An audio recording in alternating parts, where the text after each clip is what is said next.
दोस्तों, मुश्किलें हमें कितना कुछ सिखाती हैं ना, पर हम हमेशा मुश्किलों का सामना करने से डरते हैं। लेकिन ज़िंदगी में आगे वही बढ़ पाता है जिसने मुश्किलों का सामना किया हो। ऐसी ही एक कहानी आज मैं आपके साथ शेयर करने वाली हूँ।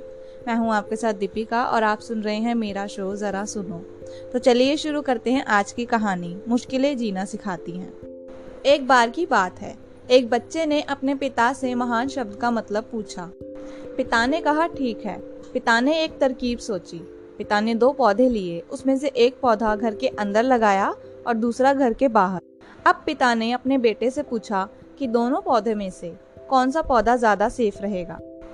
पिता की ये बात सुनकर बेटे ने जवाब दिया कि अंदर लगा पौधा ज्यादा सेफ रहेगा और बाहर लगा पौधा सेफ नहीं रहेगा, क्योंकि बाहर वाले पौधे को कई मौसम झेलने होंगे। उसे धूप झेलनी होगी, आंधी झेलनी होगी और कई तरह की परेशानियां भी।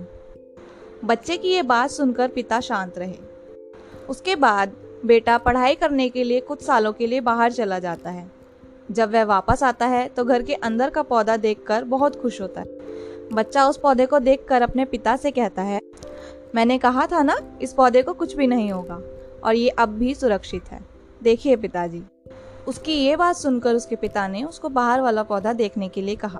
जब बेटा बाहर वाला पौधा देखने जाता है तब वह हैरान रह जाता है, क्योंकि वो छोटा सा पौधा अब एक बड़ा पेड़ बन चुका था, जिस पर बहुत ही खूबसूरत फूल भी थे। अब पिता ने अपने बेटे को समझाते हुए कहा कि ये पौधा इसलिए बड़ा बन पाया क्योंकि उसने हर मुश्किलों का सामना किया। उसने धूप झेली, आंधी झेली और ना जाने कितनी परेशानियां भी। जो पौधा मैंने अंदर लगाया था उसने इनमें से कुछ भी नहीं झेला, उसको किसी तरह की परेशानी ही नहीं हुई, इसलिए वो आज भी वैसा ही है जैसा उसे लगाया था। उसका कद आज भी छोटा है। दोस्तों, इसी पेड़ की तरह वही इंसान महान बन सकता है जिसने मुश्किलों का सामना किया हो, क्योंकि कई बार मुश्किलें हमें जीना सिखाती हैं और आगे बढ़ने की हिम्मत देती हैं। इसीलिए हमें हर तरह की मुश्किल झेलने के लिए तैयार रहना चाहिए। हम जितनी परेशानियों से लड़ेंगे उतना ही हम स्ट्रांग बनेंगे। तो दोस्तों, ये थी मेरी आज की कहानी। मिलते हैं आपसे अगले एपिसोड में।